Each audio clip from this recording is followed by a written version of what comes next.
Hello, everybody, and welcome to today's episode of our Tech Tuesday webinar series. Today, we'll be taking a look at audio conferencing in Microsoft Teams. And I'm joined today by David Frey. He is going to go ahead and walk us through the presentation. But before I hand it over to David to walk through today's deck, I did just have a couple of quick housekeeping items to touch base with everyone on. First is, of course, we are recording today's presentation. So if you're here in person, thank you for joining us. But if you registered to view this on demand, we'll be getting that recording out so that you can take a look at your leisure. And we'll also be sending out the slide deck so you can refer back to that as well. For those of you who are in attendance today, there is the Q&A feature through Teams Live Event. So if you do have any questions, please go ahead and submit those using the chat feature.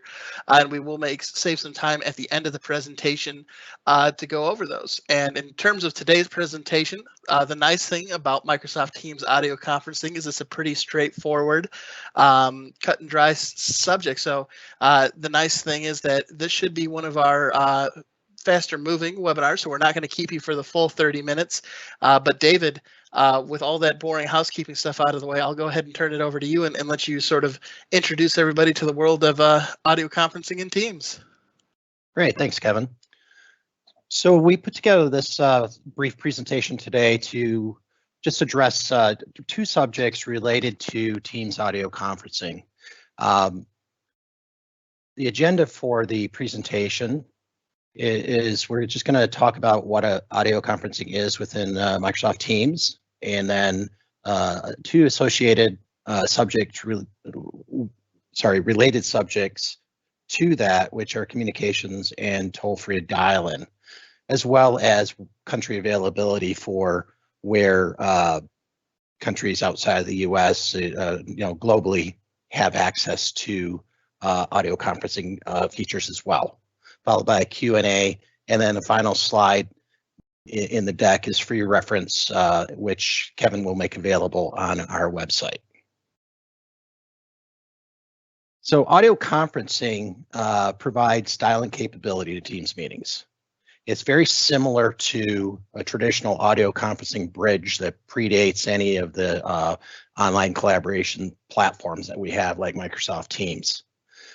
There are a number of use cases, but just a picture that attendees that may not have the Teams client or choose not to join the meeting from the Teams web client.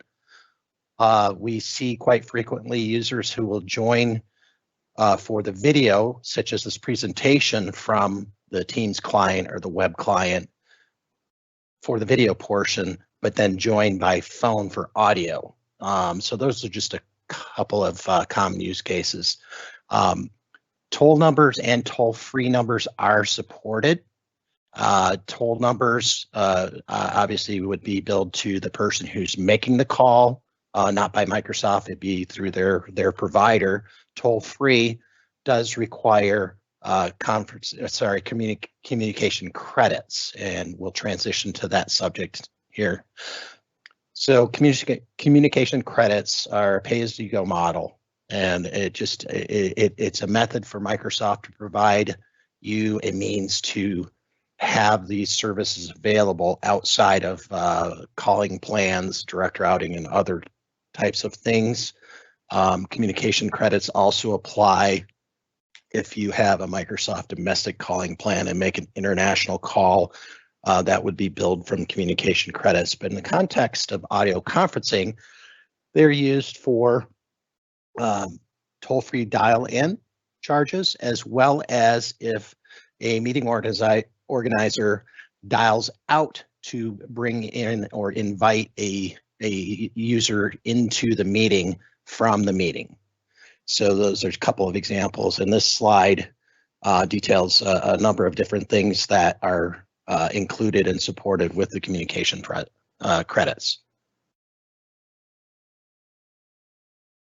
The toll-free dial-in support will, let me back up, sorry.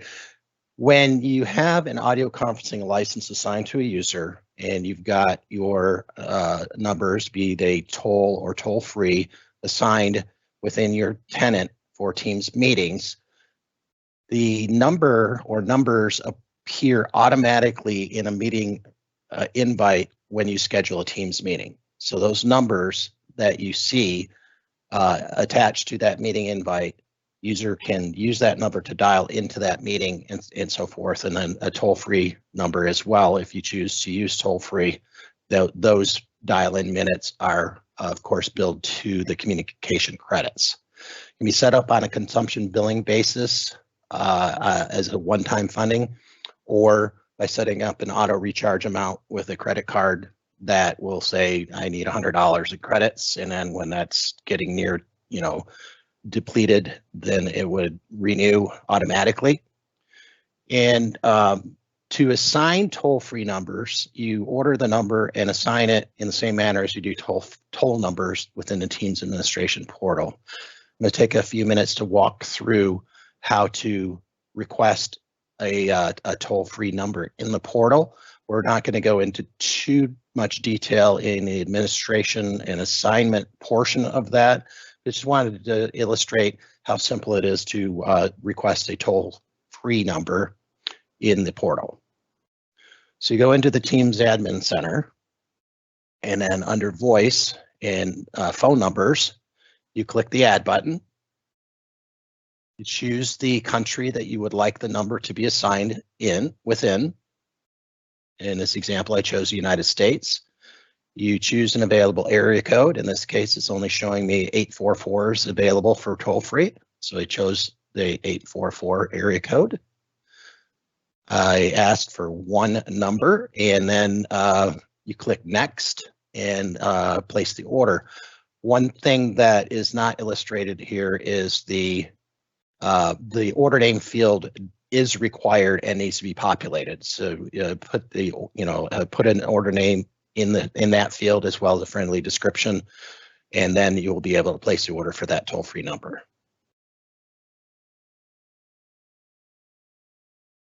There are toll-free and communication credits available in multiple countries. In the communication credits category, it's available in over 100 countries in addition to the US and the UK.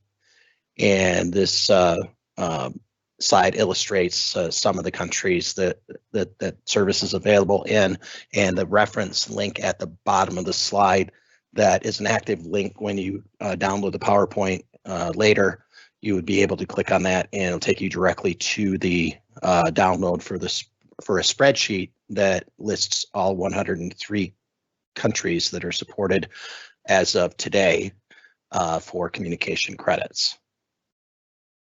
As Kevin said, this would be a relatively brief presentation. So if you have questions, by all means, please type them into the Q&A window within the Teams live event, and we'd be happy to take some time to answer your questions now.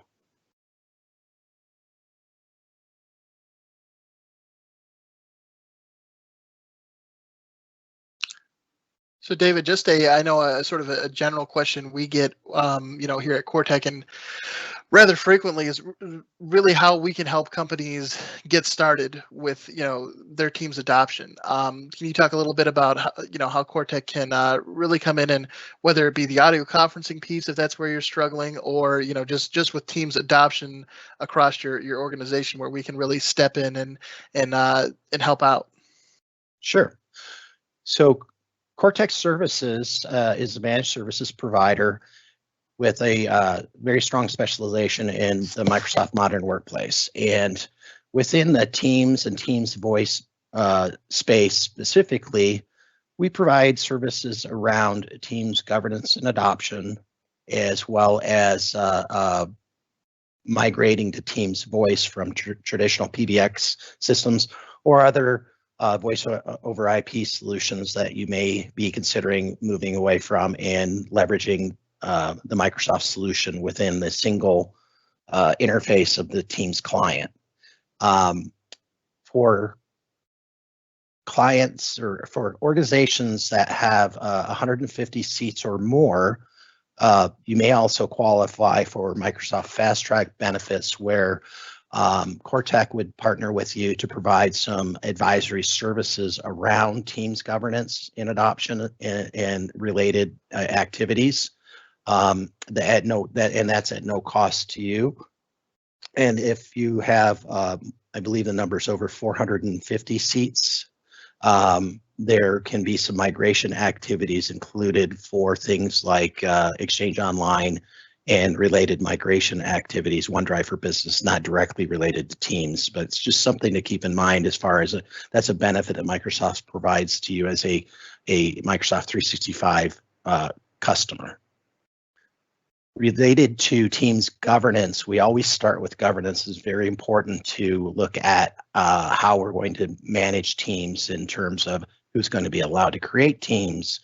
Are we going to set expiration dates on the group, the Office 365 group that gets created automatically when a new team site is created? Different things around that, more configuration items and administrative type things to naming conventions and so forth. And then on the audio conferencing, it can be as simple as adding a $4 per user per month audio conferencing license if you are at a E3 tier, or if you have the E5, either Office 365 E5 or Microsoft 365 E5, that audio conferencing license is included, but perhaps you haven't configured it on your tenant and assigned the numbers and so forth and assign those licenses to users. These are all things that Cortec is available to assist you with and answer questions, and we'd be happy to schedule follow-up calls to answer questions and just kind of provide some guidance. Yeah, fantastic. I know it's the answer sort of boils down to sort of wherever you are at in the process. We certainly will meet you there and help figure out the best way to help you with your implementation or adoption, and really make sure that the solution we're providing fits your unique needs. You know, we're not going to come in and sell you on something that you don't need. We do have a question here from Lucas. And his question is, with most all wireless service providers, calls are free. Are the use cases still able to show justification of using toll-free numbers for dial-in?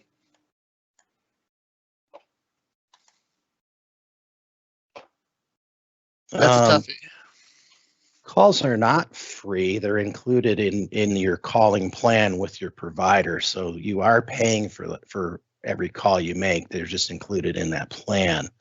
As far as toll-free, that would be more of an organizational decision of whether you want to provide a free option for users to dial into your meetings, or if you want to have those charges allocated to your organization through the use of a toll-free number.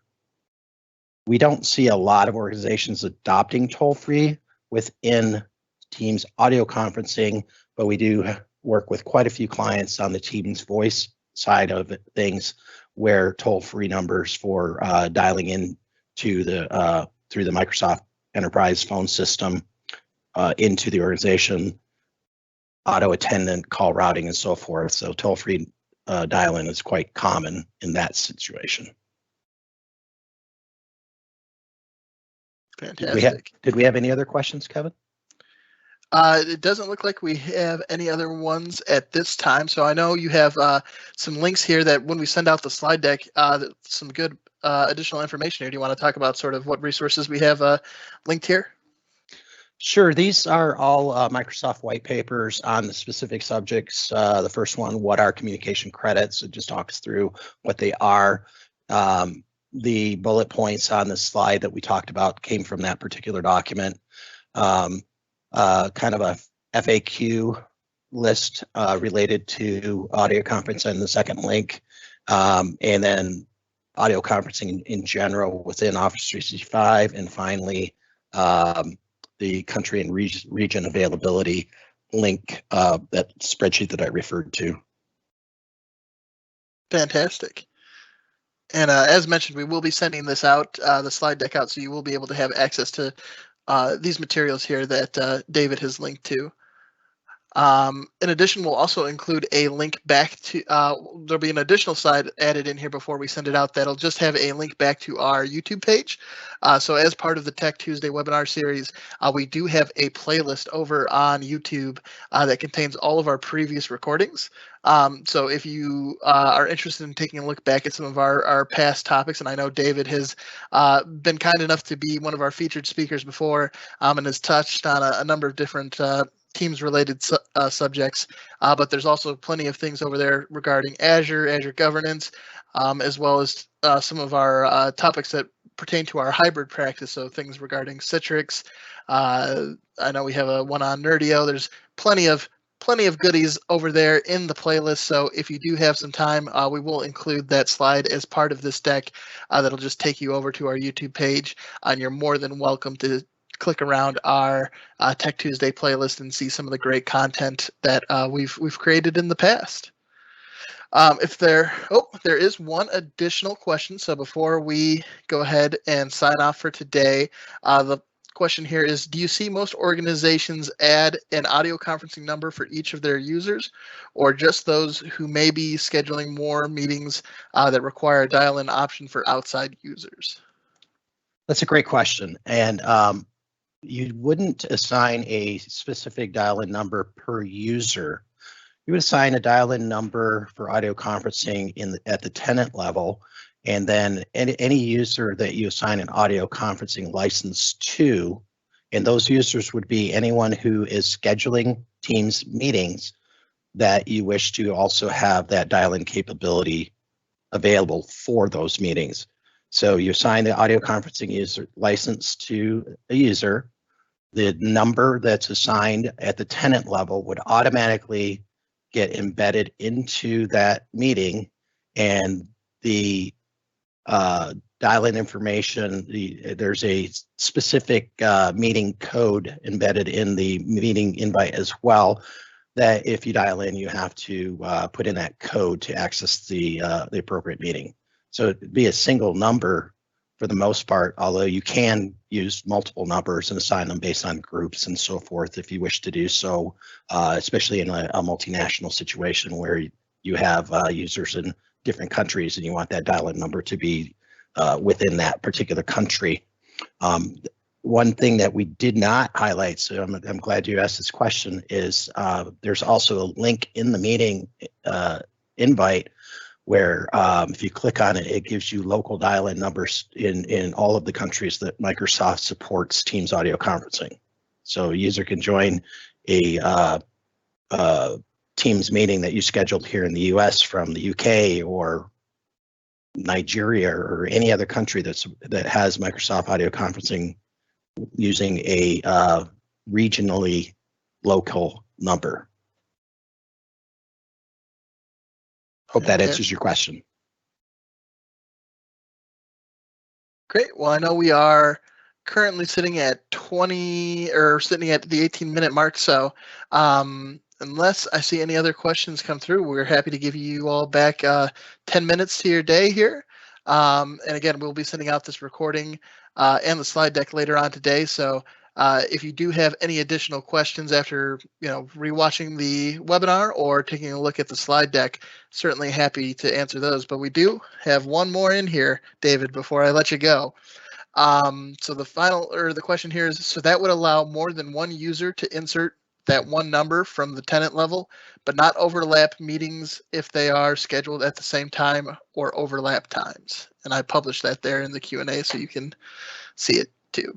Correct. What that means is you'd have a single number, and Kevin and I both schedule a meeting at the same time, and that same number is in that meeting, but there's a unique meeting ID that's assigned to each meeting. So they would not overlap. In other words, you're not going to accidentally dial into the wrong meeting unless you somehow coincidentally enter the code that is attached to Kevin's meeting instead of the one I scheduled.